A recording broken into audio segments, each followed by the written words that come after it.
Manasye berumur 12 tahun pada waktu ia menjadi raja dan 50 tahun lamanya ia memerintah di Yerusalem.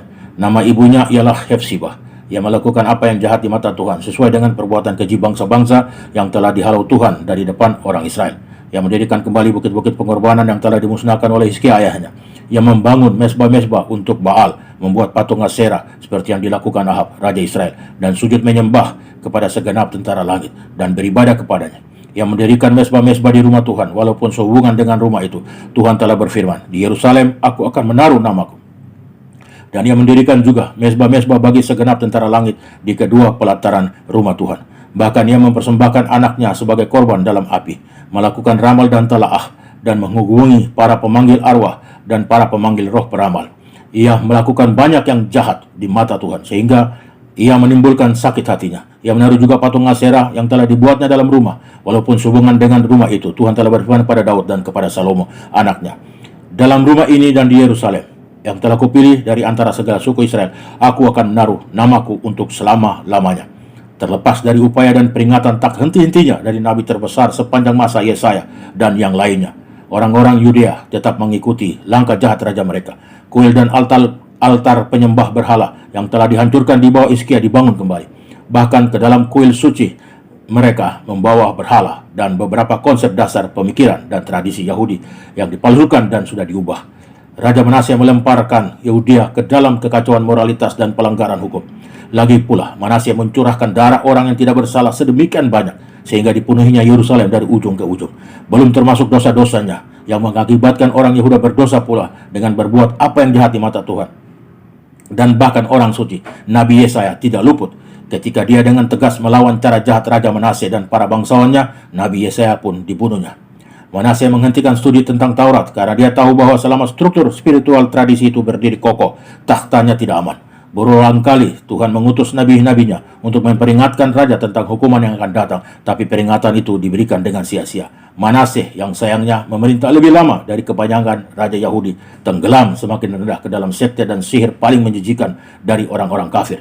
Bersamanya ia meruntuhkan seluruh struktur spiritual yang telah didirikan ayahnya untuk rakyat. Perkataan para nabi segera menjadi kenyataan. Tentara Asur yang perkasa menghukum dan menaklukkan Babel, Mesir, Kus, dan negara-negara Asia kecil lain. Namun mereka tidak menganiaya tanah Yehuda yang pada masa itu menunjukkan simpatinya kepada kekaisaran Assyria. Tapi mereka mengambil Raja Manasye dan memasukkannya ke dalam kerangkang besi dan membawanya ke pembuangan ke Babilonia. Di sana mereka membuatnya menanggung penderitaan yang paling mengerikan dan memberinya perlakuan yang paling memalukan. Dalam keputusasaannya dan setelah gagal memanggil berhalanya, Manasye bertobat dengan tulus. Meskipun dia telah tenggelam ke dalam tingkat serendah mungkin, doa pertobatannya didengar dan siksaan yang tidak manusiawi dihentikan. Dia dikirim kembali ke Yerusalem, di mana dia memerintah selama 33 tahun lagi, memberikan pengakuan dan pujian penuh kepada Tuhan Yang Maha Esa selama sisa hidupnya. Raja Manasye telah mengambil langkah yang tepat dengan jalan tesufah, berdoa dengan tulus dan murni kepada Hasem, memberikan pengakuan, pertobatannya, dan pujian serta penyesalannya kepada Hasem. Maka dengan tidak menunggu waktu yang lama, saat itu juga jati dirinya dipulihkan dan dia kembali menyatu bersama sumber ilahinya. Demikianlah yang dikatakan orang bijak Yahudi, arti mendalam dari perkataan Ishak kepada Yakov, suara-suara Yakov, tapi tangan-tangan Esau.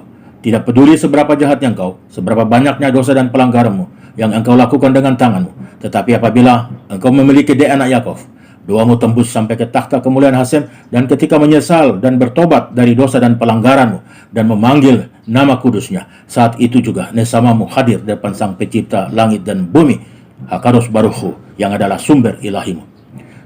Dalam doa kaparot, seorang Yahudi akan berdoa, ada orang-orang yang duduk di dalam gelap dan kelam, terkurung dalam sengsara dan besi. Di bawahnya mereka keluar dari dalam gelap dan kelam, dan diputuskannya belenggu-belenggu mereka. Ada orang-orang menjadi sakit oleh sebab kelakuan mereka yang berdosa, dan disiksa oleh sebab kesalahan-kesalahan mereka. Mereka muak terhadap segala makanan, dan mereka sudah sampai pada pintu gerbang maut. Maka berseru-serulah mereka kepada Tuhan dalam kesesakan mereka, dan diselamatkannya mereka dari kecemasan mereka. Disampaikannya firman-Nya, dan disembuhkannya mereka. Diluputkannya mereka dari liang kubur. Biarlah mereka bersyukur kepada Tuhan karena kasih setia-Nya, karena perbuatan-perbuatannya yang ajaib terhadap anak-anak manusia. Jikalau di sampingnya ada malaikat, penengah, satu di antara 1000 untuk menyatakan jalan yang benar kepada manusia, maka ia akan mengasihaninya dengan berfirman, lepaskan dia, supaya jangan ia turun ke liang kubur. Uang tebusan telah kuperoleh. Selamat menjalani kehidupan di tahun yang baru dengan jati dirimu yang asli. Itulah Tesufa.